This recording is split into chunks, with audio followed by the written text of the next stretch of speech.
Hello' guides, মই আজি তোমালোকক এটা বেলেগ টপিকৰ ওপৰত অৱলোকন কৰিম। টপিকটো এনেকুৱা, আমাৰ 1983 চনৰ আন্দোলনৰ বিষয়ে বহুতে জানে। তোমালোকে এতিয়া 1983 চনৰ আন্দোলনৰ বিষয়ে অৱগত নহয়। সেই সময়ত ভীষণ আন্দোলন চলিছিল। সেই আন্দোলনৰ অৰ্থাৎ সত্য ঘটনাৰ আধাৰত মই তোমালোকক আজি এটা চমু অৱলোকন দিম। জাষ্ট এটা মই আইডিয়া দিম। তোমালোকে এই চমু অৱলোকনটো ভালদৰে চাবা, ভিডিঅ'টো সম্পূৰ্ণ চাবা। চালে তোমালোকৰ সেই আন্দোলনত ঘটা ঘটনাৰ কিছু আভাস পাবা। এতিয়া মই এই আন্দোলনৰ যিটো এটা চমু টোকা লিখিছোঁ, এই টোকাটো মই তোমালোকৰ আগত কি কৰিছোঁ, পাঠ কৰিছোঁ। তোমালোকে যদি কিবা তাত ভুল ক্ৰুটি দেখিবলৈ পোৱা শুধৰাই দিবা বুলি আশা কৰি মই এতিয়া আৰম্ভ কৰিছোঁ। শ্ৰদ্ধাভাজন ৰাইজ, মই আজি আপোনালোকৰ ওচৰত কোনো নাটক কৰিবলৈ অহা নাই বা মই কোনো কবিতা আবৃত্তি কৰিবলৈও অহা নাই। মই আজি আহিছোঁ আপোনালোকক মোৰ সম্পূৰ্ণ ব্যক্তিগত জীৱনৰ কথা ক'বলৈ। আমাৰ ঘৰখনত 8টি পৰিয়াল আছিল। মা, দেউতা, মোৰ ওপৰৰ 4জন ককাইদেউ, মই আৰু ভণ্টি।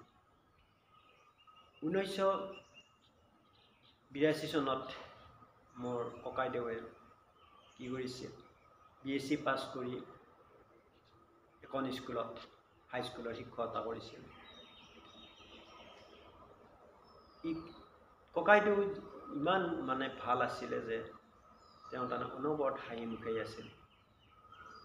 সদায় স্কুলত যায়, আহে। এদিন স্কুলৰ পৰা আহি থাকোঁতে বাটতে এডাল লাইটৰ তাঁৰ পৰি আছিল। ককাইদেৱে দেখা নাছিল। সিফালে এখন ম'হৰ গাড়ীয়ে দৌৰি আছিল, থকাত ম'হৰ গাড়ীখন দেখা পায়। গাড়ীখন চাই আহি আছিল। ৰাস্তাতে এডাল তাঁৰ কি হৈ আছিলে, হালি আছিলে। ককাইদেউ চাইকেল চলাই আহি আছিলে। আহি থাকি যেতিয়া তাঁৰডাল দেখা নাপালে, তাঁৰডাল এইখিনিতে লাগি গৈ ককাইদেউ তাতে থিতাতেই পৰি মৃত্যু মুখত পৰিলে। আমি বৰ দুখ পালোঁ। আমাৰ দুখত মৰ্মাহত হ'লোঁ। তাৰপিছত আমাৰ ডাঙৰ ককাইদেউ সেই সময়তে কি হৈছিল, কলেজত এডমিশ্যন, 1983 চনত কলেজত এডমিশ্যন লৈছিলে। লোৱাৰ ফলত সেই সময়ত জানাই আন্দোলনৰ কেনেকুৱা বিদেশী খেদা আন্দোলন তীব্ৰতৰ হৈ উঠিছিলে। আমাৰ ককাইদেউ কলেজৰ GH হৈছিলে। GH হোৱাত তেওঁ তাৰমানে আন্দোলনত জঁপিয়াই পৰিল। এনেকৈ তীব্ৰতৰ আন্দোলন চলিল। সেই আন্দোলনত এদিন কি কৰিলে, গুলীয়াগুলীত ককাইদেউৰ মৃত্যুমুখত পৰিল। তাৰপিছৰ ককাইদেউজন, আমি দুখত ভাগি পৰিলোঁ। ককাইদেউ যেতিয়া ডাঙৰজনো ঢুকাল, তাৰপিছৰজনো ঢুকাল। সেই শোকতে মা দেউতা ক্ৰমান্বয়ে দুৰ্বল হৈ আহিল। মা দেউতাও শোকত ভাগি পৰিল। পৰাৰ ফলত এটা সময়ত মা দেউতাৰো মৃত্যুমুখত পৰিল। আমি অকলশৰীয়া হৈ গ'লোঁ। আমি কষ্টৰে ঘৰখন চলাই, মোৰ ওপৰৰ ককাইদেউ দুজনে ঘৰখন চলালে। দুজন ঢুকালেই। তাৰপিছত কিবা কৰি ঘৰখন চলাই আছিলে। চলাই থকাৰ ফলত যেতিয়া আমাৰ ডাঙৰ ককাইদেউ দুজন ঢুকাল, তাৰ তলৰ ককাইদেউজনেও কি কৰিলে, আন্দোলন শেষ হ'ল। হোৱাৰ আন্দোলন তীব্ৰতৰ হৈ পৰিল। সেই আন্দোলনত আমাৰ ককাইদেউ আন্দোলনত জঁপিয়াই পৰিল। এদিন কি হ'ল, গুলীয়াগুলী চলিল। সেই গুলীয়াগুলীত আমাৰ ককাইদেউৰ মৃত্যু মুখত পৰিল। গতিকে আমি ইতিমধ্যে আমাৰ ডাঙৰ ককাইদেউ ঢুকাইছিলে। আমি শোকত ভাগি পৰিলোঁ। কিবা কৰি আমি তাৰমানে নিজকে সান্তনা ল'বি কিবা কৰি চলি থাকিলোঁ। আমাৰ ককাইদেউ যেতিয়া ঢুকাই গ'ল, ঢুকাই যাওঁতে মা দেউতাই শোকত ভাগি পৰিল। মা দেউতাই সেই শোকতে এদিন কি কৰিলে, মা দেউতাই আমাৰ পৰা বিদায় ল'লে। আমি অকলশৰীয়া হৈ পৰিলোঁ।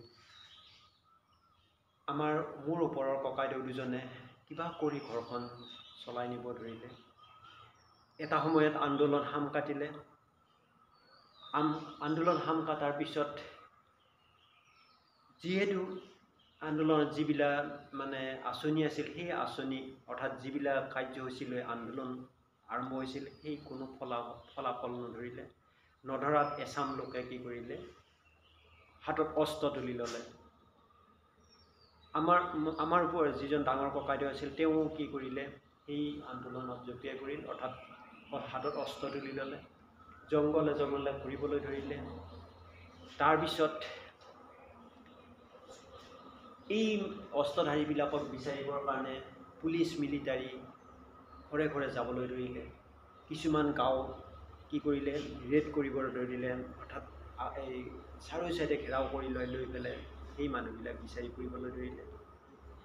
এদিন এনেকৈ মই ৰাতিপুৱা শুই উঠিছোঁ। উঠি ওলাই আহি দেখোঁ যে চোতালত লাইন হৈ আৰ্মিবিলাক থিয় হৈ আছে। মই দেখা পাই লগে লগে দৰ্জাখন কি কৰিলোঁ, বন্ধ কৰিলোঁ। বন্ধ কৰি ভিতৰলৈ সোমাই গ'লোঁ। সোমাই গৈ পিছফালৰ দুৱাৰে মাৰিলোঁ দৌৰ বস্তিৰ ফালে। হেন চকুৱা তেওঁলোকে দেখা পালে। তেওঁলোকৰ চকু সাংঘাতিক, গতিকে তেওঁলোকে মোক দৌৰা দেখিবলৈ পালে।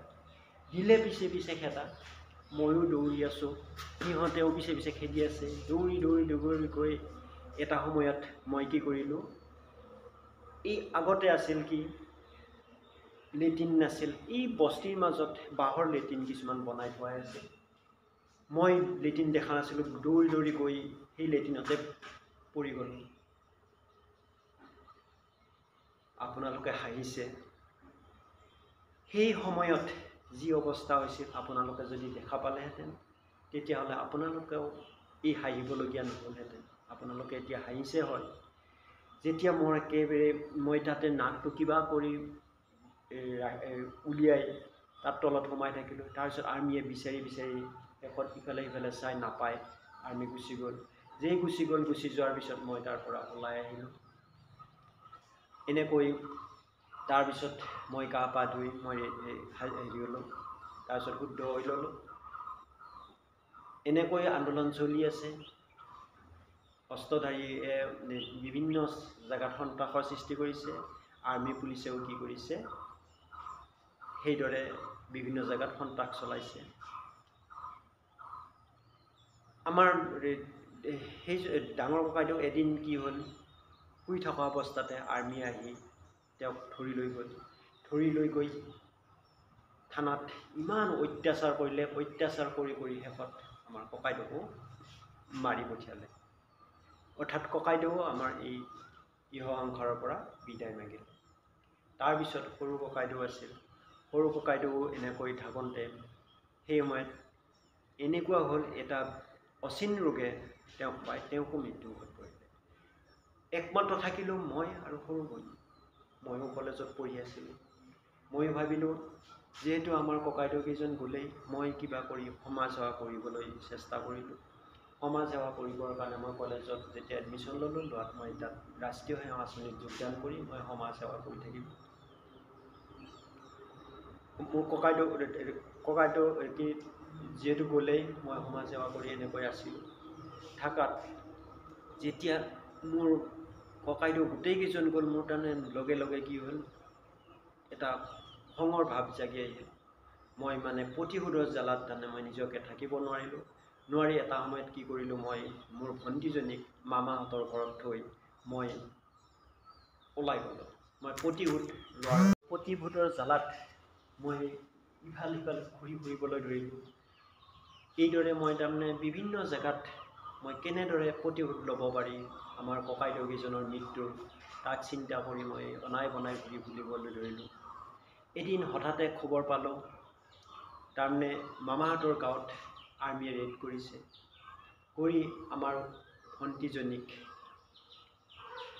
বলপূৰ্বকভাৱে 4-5জন বৰ্বৰে